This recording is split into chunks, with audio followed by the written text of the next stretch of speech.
Hi, this is Mark. This is Michelle. And we are here for our 21st episode of This is Mark and Michelle. Wow. Yay! So, anyway, with the past couple weeks, and I know we've talked about that a little bit last week and in the past somewhat, but relationships and how they change when one of your autistic loved ones is healing from autism. And that has actually been a big theme throughout our relationship, but we figured we'd talk about it in a little bit more detail today, and just so you guys could understand what you're going to go through, especially if you have an adult in your life who's recovering from autism. Yes. What I can tell you is heal your kids, because this is hard. Yes, and while we are surviving it, it changes the relationship. It doesn't, well, I don't know. It's hard to say. He's still Mark. Yes, that's what I'm trying to get at. He's still the same guy I like. Love and like. Well, like. Yes. And but because things come out that you didn't know about and your autistic loved one didn't know about, that makes for some major changes. And because as I change, she's had to change. Yes. So you find out, well, you either have to change or you leave. And yesterday was not good. It was a rough day. Yesterday, we can go into it if you want. Well, honesty. Okay. Somebody might gain benefit out of it. All right. So I am now having a need for friends. And I make friends kind of naturally now, which I always asked when I was autistic, how do you make friends? I don't understand how that works. And a guy that used to work with me, I haven't seen him in a while, he said, well, friends are just people that you pick and go do things with. And I'm like, when I was autistic, I would have called BS on that. But nowadays, I can see kind of where that comes from. And this past week, she and I had to talk about connections because I was feeling guilty over thinking about friends. And well, he was coming home awfully excited about this woman, and I'd never seen him excited about anybody, including me. So that was hard to take. Well, now I have been excited about you. But I don't see it. Well, no, what I'm saying is I don't see it. Right. We're good. Yeah. Right now, we're good. Okay. I just wanted to say where I was coming from. Right. Well, I see your point. You don't see my excitement because I'm talking to somebody else. You're talking to somebody else about right. me. True. So seeing that blew my lid off. Okay. Yeah. Well, it did. Do you want to talk about it, or do we not want to talk about it? Well, what else did you want to talk about? So apparently this happens quite a bit, and coming online as a new NT man, I'm finding that you ladies have had to deal a lot with guys cheating on you. Now, it doesn't sound like it happens to every woman, but most women that I talk to and that I work with that I've talked to over the past couple of weeks have had to deal with that at least once in a relationship. And one of our little guys is trying to climb out the window. But that being said, an old issue came up for Michelle when she was 18. And she was in love with a guy and really in love with him. And so he cheated on her, and it was really hard. And that one situation has always been present just below the surface throughout our marriage. But it went beyond that. It went to, we went to a writer's group yesterday and read what we'd been working on that week. And we were working on, I was working on the changes chapter, which we've called the metamorphoses. Yeah, because that really explains it. It's basically like a caterpillar going into a cocoon and then coming out a butterfly. Right. And I had written what was that, a couple years ago that I actually wrote that first paragraph? Yeah, probably 2016. And here I am, even more intensely feeling it. More Why don't you intensely. read that first sentence? Okay. Down in front. All right. This is from chapter 10 in our book manuscript. As wonderful as Mark's awakening was, it was equally terrifying. For 19 years, I was his life. Suddenly, he was creating his own life. I did my best to go with the flow. There were times that the separateness, if there ever was togetherness, was too much of a gap. We would discuss the issue, and I would be okay again.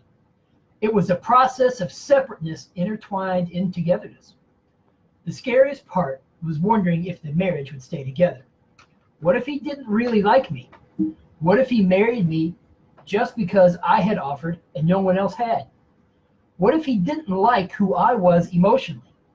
What if he started to feel something for someone else and decided I was bored? So that came into the forefront this week, big time. Like a big old thunderstorm. Yeah. And so while we are working through it, it has been ever present throughout the marriage. And because of that, she has also felt, I don't know, I guess empty nest syndrome would be a good talk about the intertwined. Yeah, empty nest syndrome, because when you're a caregiver of someone autistic, they depend on you. Yes. They use you as a crutch, not so much in a negative sense, but just to make it through life every day. And so our relationship at that, for the 1920, well, for even the first couple years of my recovery, was really very much of me still depending on her.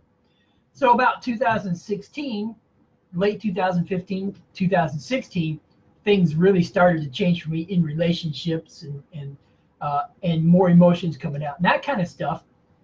But now, in the past couple weeks, because I'm really wanting to establish friendships outside of the marriage, that has left a big old hole in her heart.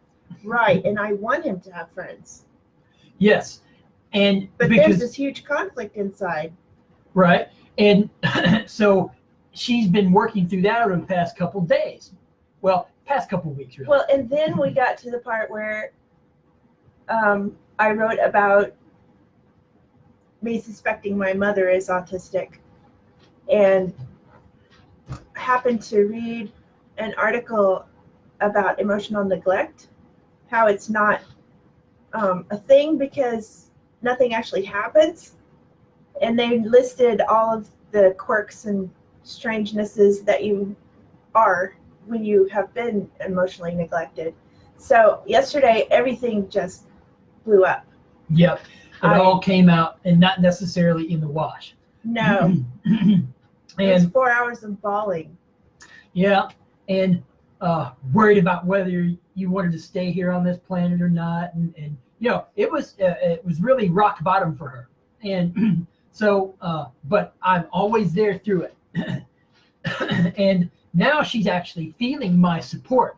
But this is something that some of you may find in your lives, that if you were raised by an autistic parent, you're going to find that the lack of emotional support that you go through is going to have traumatized you. Yes.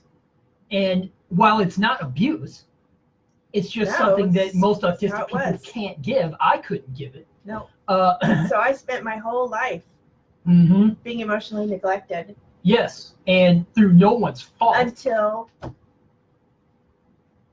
he started waking up. And then I write. I know I have to wake up or I'm not going to be able to stay here. And so my waking up really causes pushes and pulls on the emotional circuitry that we have, the emotional connections that we have put together all these years. And so now she's finding that, well, if I'm not a caregiver, who am I? Right. I was so lost yesterday. The lostest I've ever seen you. And Yes, I usually have a pretty good sense of myself. You do, and your intuition, fortunately, your intuition works anyway. Yeah. And so what we've found is that because of the emotional neglect, her being an NT and growing up with that, as an NT, the only way she survived, she needed love, but the only way she could survive without actually getting it was to put up a wall. And so as she said yesterday, she said, well, I've loved myself on the inside. Why do I still need external love from the outside for me to survive? And we realized that what it was is because she put that wall up to survive, because she wasn't getting love from the outside, that now it's time for that wall to come down. There's no need for it because I can give her love from the outside now. And she can feel that and feel supported and loved from me and from other people. But because she lived with that, she put up that wall a long time ago and has lived with it for so long, it felt as if no one loved her. And so when I went out to make friends, or as I'm doing that, she feels as if I'm pulling away from her. Right. And so that has been a big issue for her because now she's having to redefine who she is in the relationship with me, because coming out of the autism is redefining who I am. Right. Right. So definitions are changing. I feel like I'm a piece of clay that has to be squished together every day and started anew. Yeah. Does that make any sense? Yeah. It's like what you're saying is you have to be remolded every morning. Every morning. Yeah. And I get that. Because that's how it's been with the autism. I've always had to, anything new that came online, any new emotional sensitivities, I've had to really adapt and do it pretty quickly over a period of a few weeks or a month or so. And I'm learning that it's not really all that difficult because now my brain is naturally working with this, but it's very different. It is unusual. And we've known numerous couples who have been married to either autistic men or autistic wives. And it's been very difficult. Most of those marriages end. And I can tell you, if you are on the road as an adult healing from your autism, your relationships are going to change. And if you notice more arguments between you and others in your life, it's probably because relationships are changing for you. And for the NTs in your life, for all you NTs out there, I think if you heal your kids, if you're going to do any healing, just start with your kids. Yep. Start as quickly as you can with your kids. As young as you can. Get them now, because this stuff seems our discoveries of this seem to be brand new. At least I haven't come across any psychologists or psychiatrists or marriage counselors saying, "Oh, well, we don't know what to do." We haven't heard of any of those professions saying, "Well, here's how you handle when someone comes out of autism in a relationship like this." Right. We think this is new. And you're seeing this raw. Probably in a couple weeks, I'll have wisdom on this. True. And I'll be able to write about it. Right. So we're going through this stuff and writing about it afterwards. But you might consider this a public service announcement. If you want to heal your loved one with autism, do it as early in their lives as possible. Because as it gets older, things have been established, and all of those things come crashing down and have to be rebuilt anew. And so if you do start as an adult, or you start your loved one as an adult, and you're in a relationship with someone who's healing from autism, be prepared. Know that things will change. And they will be uncomfortable. They don't change personalities. He's still the same personality. It's just a bigger personality. It has bloomed out like some big old huge flower. Right. And he said yesterday, if you weren't involved, this would be easy for me. And that felt even worse because I was holding him back.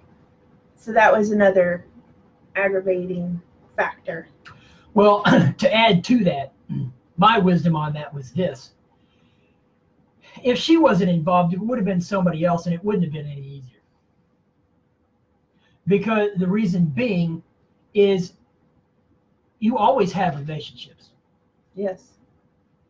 So it wasn't necessarily you. It would have been any relationship, because I know relationships with people I work with have changed. Yes. It has been noted. It has, yes, and I've had people turn cold towards me, which I understand. I've changed a lot, and most people don't know how to adapt or don't know where to go when that happens. Well, there is no manual. No, there isn't. there is no manual. No, just like raising kids, I guess, and that kind of stuff. Yeah. Right now, at least for adults coming out of autism, there is no manual. There is no instruction booklet. There's no here's what to expect, which is why we're writing our book as a roadmap, as a list of milestones or signposts for those who want to do this. So anyway, if you're going to recover your children or loved ones from autism, do it as early as you can. Start as early as possible. Don't give up. Get it over with. Get it done. Yeah, I mean, you can't rush the healing. I mean, this is over 5 years. People go in and out of it. I can't keep them on the diet. Keep them on the diet. What she's saying is committed. Be committed. Whatever you got to do, trick them into it. And I don't care if people say it's abuse. Who cares? You're healing your loved one from autism. You're trying to get something done here. Forget the rules. So, just to end this up, unless we had other things we wanted to talk about. Did you have anything else? Not that I can think of. I think we pretty much covered what we were going to talk about. But anyway, remember, if you want to heal your loved one from autism, you can do it. Stay committed. Stay committed. Realize things are definitely going to change, and forget the rules. You'll have to figure out your own path. But with our book, once it's published, you will at least have an idea of what the path is going to be like for you. So, guys, we'll see you next week.